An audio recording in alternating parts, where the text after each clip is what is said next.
Nako, Erwin, tila yata lumuhod kay Senator Dante Marcoleta at sa iba pang senador, no? Nagsorry po itong taong ito sa pagkatapos niyang sabihin na kukwelyuan at bibit-bitin niya sa loob ng Senado. Ha? Ano ka, hello? May mga kasalanan na dapat patawarin. May mga kasalanan na hindi mo na dapat patawarin. At may kasalanan na hindi dapat patawarin. At ito yung kasalanan mo na hindi dapat patawarin. Bakit? Pagkatapos ng damage mo na ginawa mo, ha? Taong bayan to, 1 trilyon ang pinag-uusapan dito. Nag-iimbestiga sila Senator Marcoleta ng seryoso, tapos ikaw, magsosorry, malalait ka, tapos magsosorry ka lang. Style to ng mga magkakapatid eh. Oh, style po nila yan. Ang style niya, babakbakan ka, tapos magsosorry sa'yo. Diba? Ginagawa tayong eng-eng na mga to. Diba? Huwag na natin pagbigyan ng mag-sorry tong mga to. Bakit to? Ganyan style. Noon pa man kung babalikan yung mga video ng mga yan, nasa media pa sila, mambabakbak ng kung sino man mayor o ano, ang tapang. Grabe. Okay. Pitatanggol sa mali, pitatanggol yung mga tama, okay yun. Ha? Tapos pag binabakbakan siya na hindi naman dapat akma doon sa sitwasyon, binakbakan nila, magsosorry yan. Di ba? Ganyan lagi yan. No? Parang binatukan mo tapos nagsorry ka. Nabatukan mo na, insulto, napahiya na. Di ba? O ngayon, ito nga, siguro, sabi ng iba, natakot kuyugin ng 5 milyong supporters si Dante. Hindi naman kukuyugin physical. Kukuyugin about sa katwiran. Di ba? Kukuyugin ka sa katwiran. Natakot kuyugin, pero nakita niya kasi, ang dami nag-rally ng Senate eh. Nakita niya, hindi naman rally, no? Tiga-suporta eh. Wala namang panawagan, pero Marcoleta, ang dami. Di ba? Halos hindi mahulugang karayom eh. Ngayon na sila nakakita ng ganung supporter eh. Sabi nila relihiyon daw. Ano naman kung relihiyon? Diba? Ano naman kung INC o ano naman relihiyon? Diba? Hindi pinag-uusapan ng relihiyon doon. At least may nagmamahal kay Senator Marcoleta, may nagsumusuport sa kanya. Ewan ko sa mga to, kung nasan yung mga bumoto sa kanila, ba't hindi naman ba sa kalsada ipagtanggol itong mga to? Bakit? Kasi ganito lang kasimple yan. Alam ng mga sumuporta sa kanila na mali ang ginagawa nila. Pero siyempre, supporters pa rin sila kahit papaano. Diba? Ganun naman ako tulad ko. May sinusuporta na akong politiko na mali ang ginawa. Pero sinusuporta ko pa rin siya kasi hindi naman yung titignan ko sa kanya, di ba? Hindi mawawala yung pagsuporta dun sa isang tao. Pero sa mga to, dapat na kayo mag-isip-isip. Di ba? Mag-isip-isip daw kayo. Hindi porket supporters kayo ng mga to, kung ano yung mali nito, susuporta pa rin kayo. Hindi na ho. Dahil iba na ho ang usapan ngayon. Ang usapan ngayon, kaban-kaban ng pera ng bayan na dapat mahuli. Alam natin hindi na mababalik yon. At kasi pag nabalik yon, para rin sila umamin. Kaya hindi na mababalik yon. Kaya ang gagawin natin, bilang ganti na lang, ha? Mapanagot na lang kung sino. Wala, ayaw maniwala sa 18 Maris, walang may kasalanan. Sino kumuha ng 1 trilyon na pera? Wala. Nawala na parang bula. Walang kumuha. Yan ang hirap sa kanila. Siyempre, magkakasabot na yung mga yan, sino ba naman aamin? Kayo, magkakasabot kayo sa isang kumpanya, sa isang konstitusyon, aamin ka ba? Hindi ka aamin, siyempre. Ito, sabi dito, lubos akong humihingi ng paumanhin sa aking mga kasamaan. Kasamahan. Hindi kasamaan pala. Ulitin ko, lubos akong humihingi ng paumanhin sa aking mga kasamahan. Meaning kasama si Senator Marcoleta dyan. Kasi baka lumusot siya. Hindi naman ako nanghihingi ng sorry kay Marcoleta sa aking mga kasamahan. Ganyan lulusot yan mga, tingnan mo. Lulusot yan. Ibig sabihin, pag yan lusot niya, dinadaya kayo mga kababayan. Pag sinabing kasamahan, automatic yan kasama si Senator Marcoleta dyan sa Senado. Ibig sabihin, kinain niya yung kanyang sinabi. Di ba? Ito pa. Sa aking mga naging marahas na pahayag ukol sa pagpapaaresto, pagkukwelyo at pagbitbit kay Senator Cayetano at ilang individual palabas ng sesyon or plenary hall, hindi po ito ang dapat asal ng isang opisyal, lalo na isang senador. Hindi ko napagsabihan ng kuya niya. O kung hindi napagsabihan ng kuya niya, natakot sa mga taong na nagsasalita laban sa kanya. Siguro, ikaw ba naman supporters ni Senator Marcoleta, libo-libo sa labas Magiging milyon pa yan Subukan mong kwelyuhan. Libo-libo, milyon-milyon makikita mo, no? Hindi, ito kasi si Erwin, alam nyo, wala namang masamang tinapay naman talaga ito ipapakita kay Marcoleta. Ewan ko ba bakit nagkakaganito to kay Marcoleta Oo. Alam mo kung totoo ito pa nga to, binati pa ni Erwin Tulfo ito, si Senator Marcoleta, nung birthday niya. At close sila, kita nyo. Dating Blue Ribbon si Marcoleta at chairman, vice chair si Erwin, di ba, tatandaan nyo? Magkabalis pa sila, tatawanan pa sila, sisikuan pa sila eh. Wala namang masama eh. Ewan ko ba sa tuktok ng Erwin na to, kung bakit minasama niya si Senator Marcoleta. Wala naman, hindi naman siya titira ni Marcoleta. Hindi naman siya pinagbibintangan ni Senator Marcoleta. May nakita ba kayo tinira siya ni Marcoleta? May tinira ba siya na yung Bendalo, doon siya kasi, nagsisi nga siya sa Bendalo eh, di ba? Yung Bendalo is mali talaga yung sinasabi niyang Bendalo.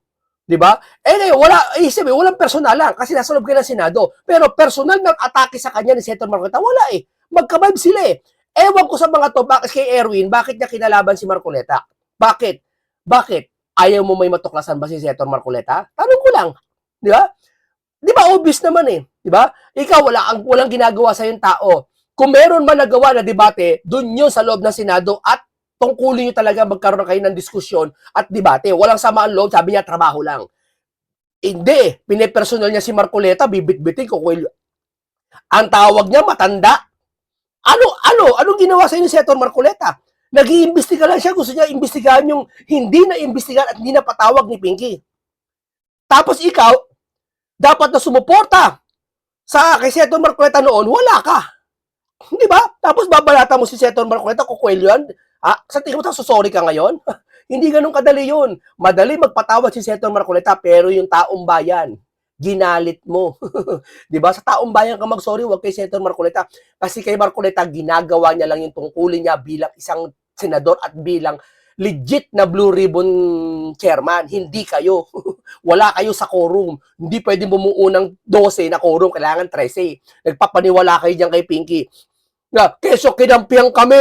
Sabi ni Pinky, kinampihan kami ng mga dean. Kinampihan kami ng mga lawyer, kinampihan kami ng mga ganito. Bakit? Sa pagkampi ba, doon magiging batayan para maniwala sa sasabihin mo, para totoo na yung sasabihin mo?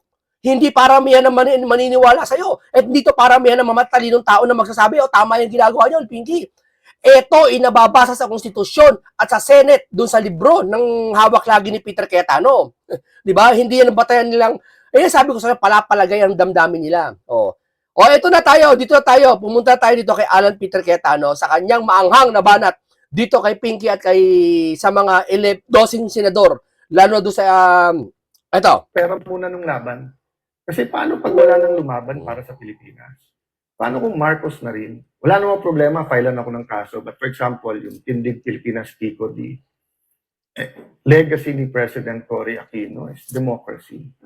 Legacy ni Senator Benigno Aquino is giving his life to fight for freedom and democracy. And then magpapagamit kayo sa Malacanang. Natatandaan niyo yung ganito sign? Bakit hindi na kayo nagaganyang sign? Bakit? Di ba laban yan? Pag sinabing laban, ito yung sign na kung saan kalaban niyo yung korupsyon. Kalaban niyo. Bakit tanong ko sa inyo, wala bang korupsyon ngayon? O sige, lumalaban kayo kay Sara, palagay natin may korupsyon. Bakit di kayo gumaganyan na? Bakit? Nagbabalat kayo na kayo. Ano na kayo, loyalista na kayo kunwari. Kaya pala yung flood control issue ngayon, wala kayo, hindi nyo man lang iniimbestigahan, tahimik kayo. Di ba? Ito ibig sabihin ni si Alan Peter Cayetano, laban, gagamitin mo na yung laban na yan. Hindi eh. Yung isa laban o bawi eh. Si Juan Bol, siguro pakaramdam niya, nasa variety show pa siya. Obstruction of justice. Sinabi na nung NBI, walang warrant na binigay sa amin. Sinabi na ng PNP at SILG, pumunta sila doon, hindi para aresto yun dahil wala pa namang warrant. So, paano naging obstruction of justice at paano pinatakas si Bato kung wala namang warrant? So, let me address myself to... ando pa nga si John Big, di ba? Nakita nyo? Nandun si John Big eh. Sabi niya, hindi ko aaresto yun si Bato. So, kung may... Ito logic. Kung hindi pala aaresto yun si Bato, at meron warrant na pala sa DILG at meron warrant na tanggap sila, ba't di inaresto si Bato? Ibig sabihin, mali si John Vic. Kasi kung may warrant na, hindi mo pwede sabihin na hindi arestuin si Bato. Kailangan arestuin mo na. Ba't sinabi ni John Vic na hindi ko arestuin si Bato? Ibig sabihin, wala talagang warrant. So pag walang warrant, walang dapat itago. Hindi dapat magtago. Hindi pwede sa itang tumakas. Si Bato nasa Senate. Umalis. Wala pang warrant. Hindi pwede sabihin tumakas. Ngayon, wala na si Bato, may warrant na. Yun, ang tawag doon, tumatakas. tumataka sa batas ng ICC, hindi sa Pilipinas, hindi sa Pilipinas. Ganun dapat kayo kung pumormula ng termino, para yung taong bayan nakikinig sa atin hindi mailigaw. Kiko D and the other Aquinos, even to Senator Bam, no? Ang legacy nyo, democracy. Then Marcos na rin. So, no problem. Legacy din nila is against extrajudicial killings. O yung ipaglaban nyo yun. Legacy din ng mga Aquino is to sacrifice for the nation. So, if your sacrifice is fighting the Dutertes, okay yun. Pero okay sa inyo babuyin yung Senado. Okay sa inyo wag ilabas yung totoo sa flood control. Di ba, kaya nga, laban eh. Laban yung laban. Sabi nila, sabi ng mga loyalistang ng mga vlogger, anong ilalabas ng totoo? Wala naman eh. Yung PASHA report kasi ayaw pirma ni Marcoleta. Kasalanan pa ni Marcoleta, hindi pirma yung PASHA report. Kaya itong mga to paulit-ulit hindi siya nakikinig sa balita kung ano yung PASHA report na pipirma ni Senator Marcoleta. Ano sasabi niyong wala to? Ibig niyo pala sabihin yung 1 trilyon wala na? Kakalimutan na, tapos na? Halimbawa lang nakuha ni Jinggoy 500 million. Kay Cheese 500 million. Tik pa 500, wala pang 1 billion sila eh. Sana punta yung iba? Hindi niyo na ba, wala ba sa PASHA report ni Pinky? Tamo, katraidoran ni Pinky, di ba pinasa niya yung PASHA report kay Ombudsman? Di ba? Wala pang pirma? At hindi na mga to. Bendalo talagang grupo na to. Bendalo talaga. Pumayag ang Ombudsman na pirma yung pinasa ni Pinky na PASHA report. Walang pirma nila Senator Marcoleta. Siya man kailangan na pirma doon. 7 pa lang, di ba? Pumirma. So, ba't tinanggap ng Ombudsman? Ba't yung PASHA report kulang pa pirma? Bendalo talaga silang grupo. Tama, mali, di ba? Hiramin ko muna. Kasi hindi nyo ginagamit eh. Di ba? So, alam nyo naman, di ba, sa aktivista, ganyan, sa Duterte, ganyan, kailangan neutral ako dahil senator judge din ako. Ako pa magpre-preside ng impeachment. Pero pera muna nung laban. Kasi paano pag wala nang lumaban para sa Pilipinas? Paano kung Marcos na rin? So, mga kababayan, let me end this way. Kung comfort lang po, sumang-ayon na po ako sa administrasyon. My life will be totally much easier, but I couldn't live with myself. Why? Life without a purpose is not living. Diba? You all have to consult your maker. Is this the kind of world that... Bakit di sila makakilos? Na si Cayetano ikastiguhin nila. Umalis ka na dyan. Hindi ka na Senate dyan. Ba't hanggang bunganga lang sila? Kasi alam nila, lalabag sila sa batas. Sinusubukan nilang bunganga lang gamitin nila. Daragin si Cayetano, daragin sila si Senator Marcoleta na pababain. Ang totoo, wala naman talaga sa batas yung ginawa nila. Di ba? That the Philippine Constitution wants. Is this the kind of world that the Bible tells us, the kind of Philippines we want? Di ba? So, you might not like me. You might not agree with my politics. I'm not perfect. Some of you might not even trust me. And if I'm wrong, then tama feelings nyo. But what if I'm right? How many of us didn't listen to the science in 1970s? And what happened for 20 years? So what if I'm wrong now? You don't have to like me. My stay as Senate President is limited. But every day that I'm here, laban po tayo. So, hindi natin kalaban ang Malacanang. Pero kalaban natin kasinungalingan. Kalaban natin yung nagpupunit ng pahina ng konstitusyon. So, mga kababayan, tonight, tomorrow, let's say a prayer. But let's ask ourselves, who are we? Anong identity natin? Paano natin maitutuloy yung laban? Hindi pwedeng everyday may bagong issue na lang. Issue May 11, habulin si Bato. Issue May 13, NBI attack the Senate o hindi. Issue ng walkout, 12 kayo, okay. Nung kami hindi dumating, 12 kayo, okay. Tapos, para hindi mapag-usapan yung testimony ng 18 Marines, magme-meltdown, magbabalistik si Erwin Tulfo. Tapos, para yun ang news. Tapos bukas, tatakutin lahat ng mga empleyado ng Senado na bibit-bitin, kakasuhan. Ulitin ko yung sinabi ko sa media, lahat ng kapangyarihan nasa kanila. Ang nasa aming katotohanan. But despite that, I'm willing... Mo bibit-bitin mo. Ano lang yung trash talker eh. Yun yung mga salita na ako. Alam mo, sasabihin mo yan, pag ikaw nasa labas, nasa rally ka, bibit-bitin kita, pwede yan. Pwede mo sabihin niya pag nasa ano ka, pero nasa Senado ka, hindi, senador ka, sasabihin mo yan, halatang walang alam eh. Di ba? Walang masabi. Kaya yung bugso ng damdamin niya, hindi katulad dati pag tayo galit, lalong lumalabas yung katwiran natin. Yung malalim na pangangatwiran natin, lumilitaw.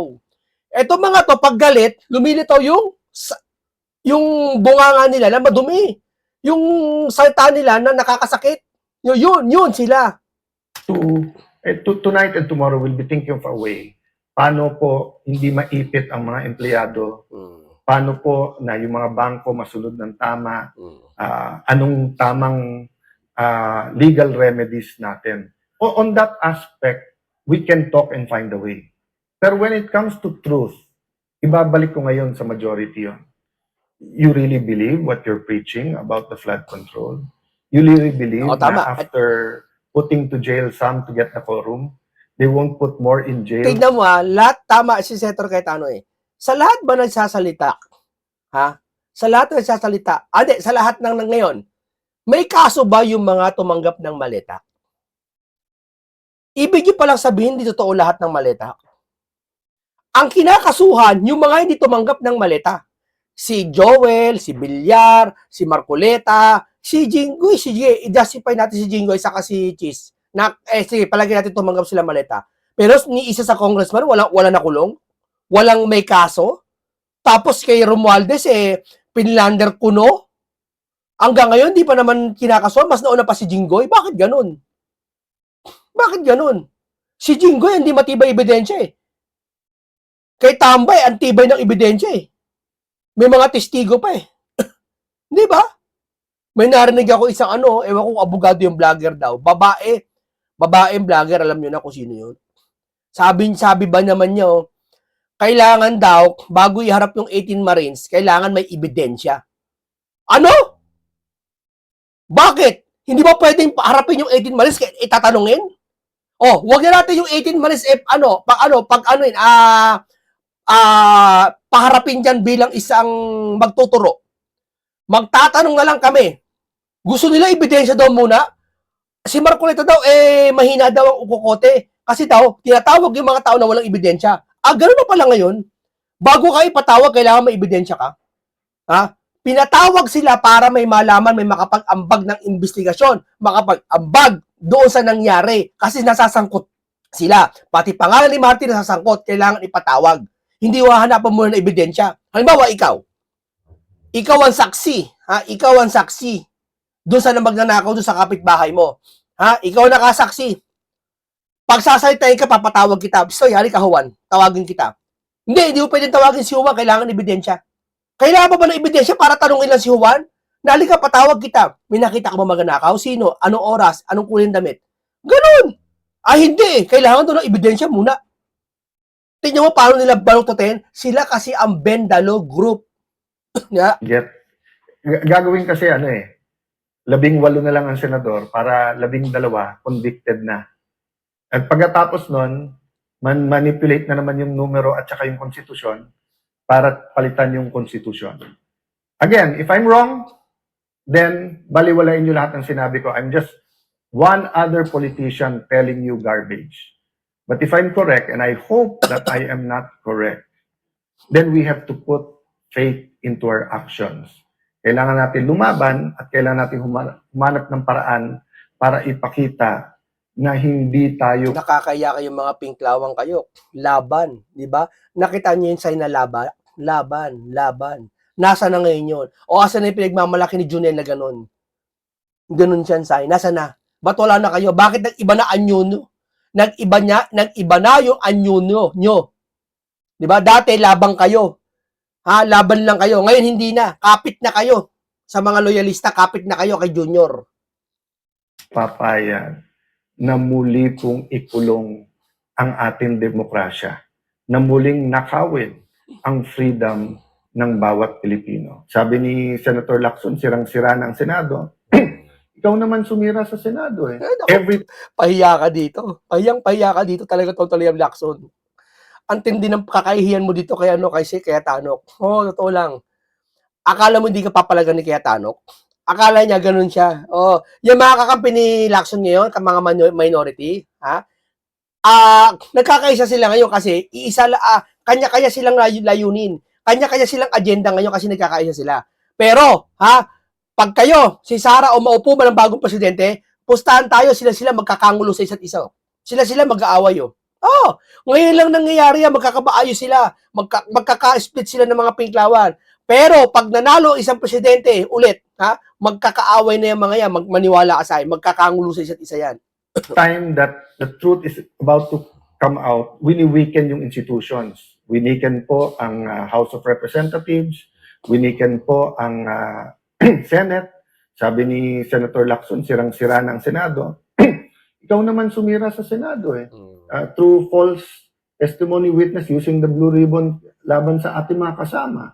So, etong mga kaganapan ng May 11, 13, Malacanang ang may control dyan sa NBI, hindi sa amin. Tapos iwa-whitewash nyo pa para sabihin wala ang mga NBI sa loob ng Senado. So, tama yung sinabi ni Senator Gringo. Pag armado ka at dapat nandun ka, wala ka doon at nandun ka, bakit papagalitan mo yung reaksyon? So, he was talking about yung mga panahon ng kudeta. So, kung may mga sundalo sa labas ng Malacanang, natural na magwa-warning shot ang mga taga-Malacanang, paalisin ka. So, ginulpi na nila ang isang... Alam mo, tama siya, sabi ni Cayetano lahat. Minamali lang nila. Oo. Yung pula, ginagawa nilang puti. Minamali nila. Alam mo, common sense na lang gamitin natin Di ba? Taga-USAA, hinabol nila ang isang senador sa loob ng Senado.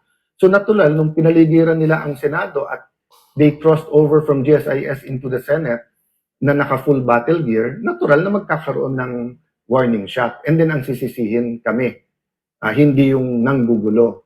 So the point is, these hearings, you had your chance to have hearings. Ilang buwan naman kayo na hindi nag-hearing. Diba? So siguro, ang haba na ng sinabi ko, my point is, mga kababayan, who are we as Filipinos? So I had to think about my role.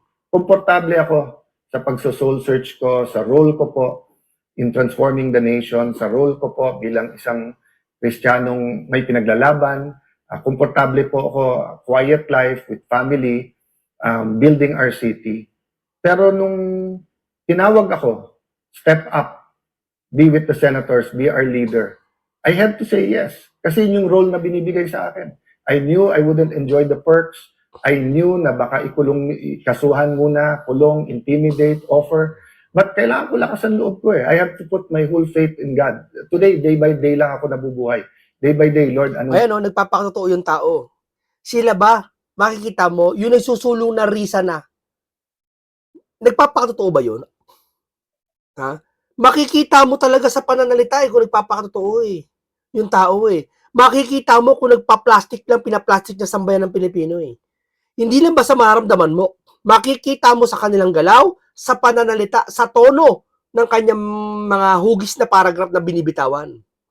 Di ba? Dito kay Cayetano, ayag siya, tanggap niya kung mawala siya, okay. Pero, bakit di siya nababa? Kasi labag sa Constitution yung ginawa ng mga Bendalo Group Di ba? Yun hindi niya matanggap. Kasi pag pinamihasa ni Cayetano to, isang malaking insulto to sa sambayan ng Pilipino. At para mong pinabayaan yung kaba ng bayan na nakawin. Bakit? Sila nakaupo na karani, wala nga nangyari. Tanong ko sa inyo, yung sila ba majority? Sino ba mga majority dati? Si Villar, lumipat lang dito kala Marcoleta, di ba? Si Ligarda, ilan lang natanggal sa kanila, sila pa rin naman yung majority. Di ba? Ngayon, sige, palagi natin majority sila. Naging majority na pala sila nakaraan ba't siyam na buwan kayo lang hindi nag-imbestiga? Wala kayong binabanggit, wala kayong iniisang Tapos tatakbong presidente, yung babae si Virus. Di ba? Tapos sabihin mo si Cayetano, takaw sa kapangyarihan. Ganun ba? Hindi takaw sa kapangyarihan itong taong ito. Ayaw niya lang na mainsulto sa bayan ng Pilipino, ganun din kami.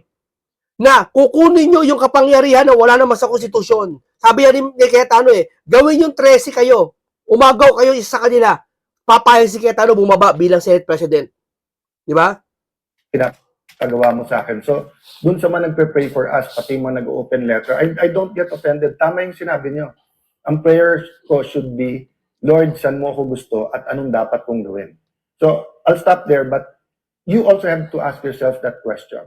Whether you're a doctor, you're a lawyer, you're a soldier, wala kang trabaho, barangay tanod, anong role mo? Definitely to pray. Pero ano sa pagkikilos? Pagpo-post, pagproprotesta, pagpapanood kung ano nangyayari, let your voice be heard. Yung IBP, ngayon, nagsasalita pa isa-isa yung mga abogado. I mean, ang daming issues sa quorum, etc. But Kala mo gagaling yung ibang mga din, hindi naman lahat nagsasalita, mali daw, yung quorum, kailangan 12. Pero wala sila mapakita konstitusyon, kwento lang. Nakaraan lang kukwento nila. Na kaya siya daw si Dirilo nag-video ganyan, ginawa na dati no, nag-quorum na. Yung kwento lang, history.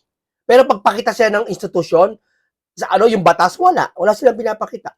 electing the officers, kahit basta't marunong magbasa, majority of all the members, di ba? Kaya nga sabi ng Malacanang, nire-review pa nila Constitution. Ang problema, they're bending the law and they're bending the Constitution, which is weakening institutions. At kaya nga tayo napunta sa diktatorya during that time. So in one sense, malapit na tayo because we keep trying to hide the truth. Okay, ulitin ko In one sense, malapit na po tayo kasi ilang institusyon na ang binaboy natin Nandun na tayo sa Senado And then, tanong ko sa inyo, may binaboy ba si Cayetano sa batas sa si Marcoleta? Hindi, may binaboy ba? Wala naman binaboy Nagmumusyon pa lang siya kay Bato ng video teleconference. Hindi niya kayo pumayag 'Di ba? Kasi niya hindi pwede mag-quorum ng 12. 'Di ba? Sabi ni Tito Sen yan, hindi pwede mag-quorum ng 12. Kaya nga nag-walk out sila Tapos ngayon magko-quorum kayo ng 12. Saka anong binaboy ni Cayetano sa Senado? Sumusunod siya sa batas Ang alam ko, ang pambababoy sa isang institusyon o sa isang lugar, yung hindi sumusunod dun sa batas. Halimbawa, sa bangko, may protocol na kailangan bawal mag-cellphone sa loob. Bawal mo tumawag pala. Tawag ka ng tawag. Papaalisin ka ng mga gwardiya ng bangko ng gwardiya. Hindi lang yun sa Senado, yung hindi ka sumunod ka sa batas na bibendalo kayo, binaboy nyo na Doon nga lang sa pag-imbestiga sa Blue Ribbon, binaboy na nila Doon nagsimula di ba? Kay Bendalo Isoli muna ang pera! Di ba sabi ni Erwin? Isoli muna ang pera bago ganyan. Palagay mo, isosoli yung pera? Hindi ka pa nga nag-iimbestiga, so gusto mo, soli na yung pera? Di ba? Hindi pa nga nahuli kung sino yung magnanakaw, soli na yung pera, gusto mo? Paano kung yung perang ninakaw niya, hindi naman, napartiyan lang siya? Yung perang ninakaw niya, doon sa big fish, tapos papasoli mo? Di ba yun nakarang nangyari? Sometimes it's bend the law. Lahat ginagawa, hindi lumabas yung totoo. In the other sense, malayo pa. Kasi wala pa namang official declaration, etc. Pero nagsusumula na Basta't ikaw ay kalaban, actually matagal na nagsimula yun, basta't ikaw kalaban ay kulong ka. Pero bailable yun Ngayon yung non-bailable na ginagawa. At ang masama, dati, lumalaban yung institusyon. So nung pinadlock ang Senado, nagkaisa lahat ng senador, at least more or less, na wag nyo ipadlock yung Senado. Ngayon kasi, kapwa senador pa ang kumakampi sa Malacanang. Diba? That's why, hindi ko na sinasagot isa-isa Kasi nga, team cover up between team ilabas yung totoo.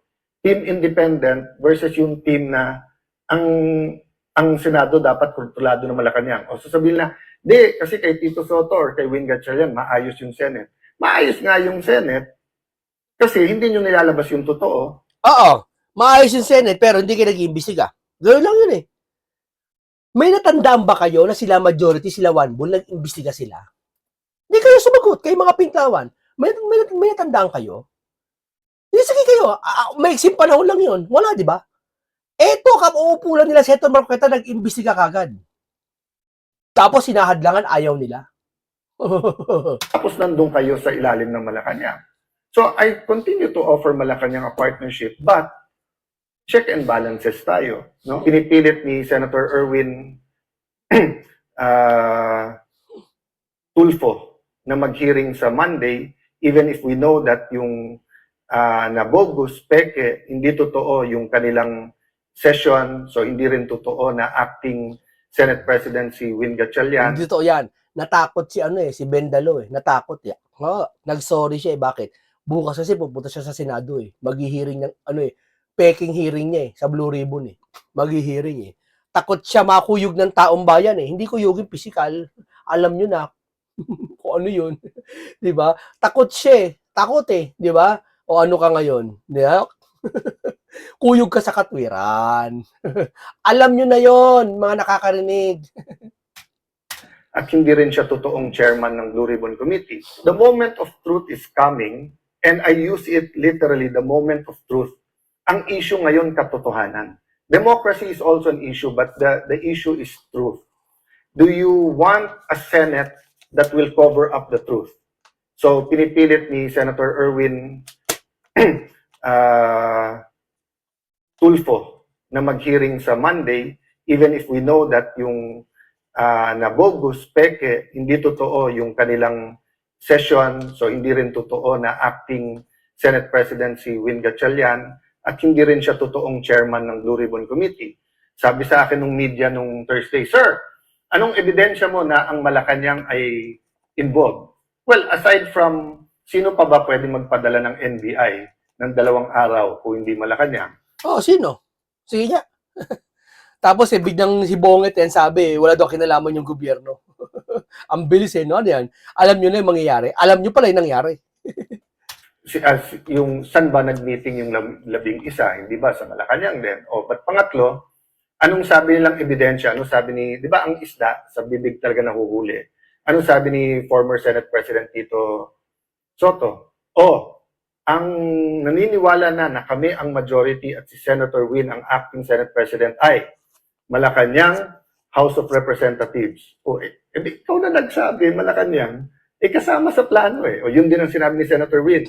Para walang gulo sa bangko, sa mga empleyado, tanong natin sa civil service. So, yun po ang sinasabi kong, guys, kung mahal nyo si Senator Win, huwag nyo sirain yung kanyang future. Bakit ka pupunta sa Malacanang para sabihin mo? Parang ganito eh, may sakit ka. May sakit ka, papacheck up ka. Kanino ka pupunta sa albularyo? Kanino ka pupunta sa dentista? Kanino ka pupunta sa lawyer? Kanino ka pupunta sa construction? Tapos pag sinabi nila ay wala kang sakit, maniniwala ka? Sa doktor ka magpupunta. Kukonsulta, titingnan para masabi niya kung ano sakit mo. Dito sa nangyayari ngayon, hindi ka pwede pumunta sa Malacanang para tanungin, tama ba kami? Kung papur sa yung Malacanang, sabi niya, tama ka. Diba? Kung papur sa yung mga law, mga bidin, tama ka. Ha? Ang pupunta mo, yung libro na konstitusyon, yung batas ang pupunta mo, tatanungin mo, tama ba itong ginawa namin? Yun. Saan ka nakakita ng Senate President, unang gagawin, imbitahin yung SILG, yung Secretary of Interior and Local Government para ayusin yung peace and order sa Senate. May sarili tayong USAA, may contingent tayo ng Marines PNP, may PNP sa labas. Pag kulang yon, you can request the PNP. Hindi mo pinapapunta yung SILG mismo. Ngayon naman, ang magde-decide kung sinong Senate President, hindi rules natin, hindi konstitusyon natin, civil service. Civil service. Tindi ng utak ni Win, no? Yan ang pang Senate. Di ba? Yan ba si Gatchalian? Yan ba pang Senate nga lalagay nyo? Civil service ang dapat maniwala? Hindi natin minamit ang civil service, ha? Sa atin lang, ang paniniwalaan yung libro hawak ni Cayetano. Sino ba nag-appoint ng Civil Service Commission? Malacanang din, di ba? So, napakahirap po. But I'll offer you a solution, Senator Win. Mag-meeting tayo, may naiisip akong solusyon. Mahirap umanap tayo ng solusyon kung sino ang tunay na Senate President kasi yung 3 libro na ayaw makipag-meeting ng mga yan. Tamo, kung talagang para sa bayan, kayo, mga nandiyan Kalawan Bull, ha? Makikipag-meeting kayo sa taong ito. Ha? At sasabihin nyo, ganito, mali mo, ganito, magkakasundo kayo. Ayaw. Tamo, ito naghahamon, ha? Ito naghahamon. Ibig sabihin, nasa batas ang katwiran nito. Sila wala sa katwiran. Yeah? O maliban na lang, wala silang maisasagot sa tanong nito. Di ba? Malamang ado si Senator Marcoleta nakaharap yun. ko ay nagsasabing yung legitimate Senate President, yung nahalal nung 13. Even during martial law, even during the abuse of arrest, kaliwat kanan at yung mga torture, wala pong high official na nagsabing, kwekwelyuhan ko yan, ako mismo, arrestuhin ko yan, etc. So, you know, it's incredible that you'll have a human being speak. O ano ka? Pahiya ka ngayon, no? Tapos nagsusorry ka? Mas pahiya ka ngayon. Kung ako sa'yo, hindi kaya nag-sorry, pininindigan mo na. Mas nakakaya kaya mag-sorry. Doon sa kabalbalang ginawa mo, tapos magsusorry ka. Tapos di ka patatawarin. Nakakahiya, no? Takot na takot ng kuyugin ng reaksyon, ha? Hindi kuyugin ng pisikal, ha? Kuyugin ng reaksyon. Ha? Bakit natakot ka? Ha? Di ba? Totoo lang eh. Tapang-tapang mo, tamo. Ito ang totoong matapang. Sikat ang matapang hindi nadadaan sa pisikal. Noon yun sa medieval era. Yung mga tao kasi sa medieval era, hindi nila kaya paglaban sa sarili nila, nakikipaglaban sila sa dahas. Yung harapan, alam mo palabas na The Braveheart, yung harapan makipaglaban, dito kampo kabila. Nangyari din sa yan, sa mga yung hari ng Jerusalem na si Baldwin Deport, di ba? Meron silang labanan sa harapan. Talaga laban ng pisikal yun. Matatapang talaga lahat yun. Talagang tapang sa tapang, ngipin sa pingin, pangil sa pangil ang laban doon. Dito sa panahon natin ngayon, hindi patapangan dito, ha? Dito patalinuhan, hindi pagandahan. May katwiran ka at nasa katwiran si Senator Cayetano. Diyan ang tapang niya, may katwiran. Pag ito si Bendalo, yan ang tunay na duwag. Bakit? Walang katwiran eh. Di ba? Like that, each house may determine the rules of its proceedings. So kung titingnan mo ang rules natin, yung officers po, yung secretary, yung sergeant at arms, Senate President pro tempore at Senate President, 13 ang kailangan. Kasi all members. So, ang Constitution ay nagbibigay ng power sa rules at sinasabi po dito sa dalawa na kailangan 13. So, kung walang 13, hindi kayo tunay. Going back to yung hearing ni Senator Erwin, the 12 might want to rein him in even during martial law, even during the abuse of arrest, kaliwat kanan at yung mga torture. Wala pong high official na nagsabing, wekwelyuhan ko yan, ako mismo arrestuhin ko yan, etc. So, it's incredible that you'll have a human being speaking like that. Kaya sa sulat ni former Congressman Michael Defensor, dapat ang sagot namin ay simpleng umattend kayo sa legitimate na Blue Ribbon Committee dahil yun ang may legal protection. Pero siguro idadagdag ko dun sa sulat na yung ganun mental state ng isang senator tapos siya ang magiging chairman, walang makakapag-guarantee ng inyong safety doon. Di ba? Tama yun. Tama po yun. Magagarantiyan nyo ba ganun magsalita yung chairman ng Blue Ribbon? Dinadaan sa tapang? Hindi sa kutwiran? Kaya pala walang investigasyon nakaraan. Puro sila bunganga lang. Di ba? Okay, maraming salamat sa inyo. Napuno ko naman kayo ng bagong kaalaman. Isang komentaryong punong-puno ng karunungan at isang makabuluhan talakayan ng aking natin sa inyo. Lesson learned at marami nabusog ko kayo ng masustansyang pag-uusap. Hanggang dito lang po. Paalam po sa inyong lahat.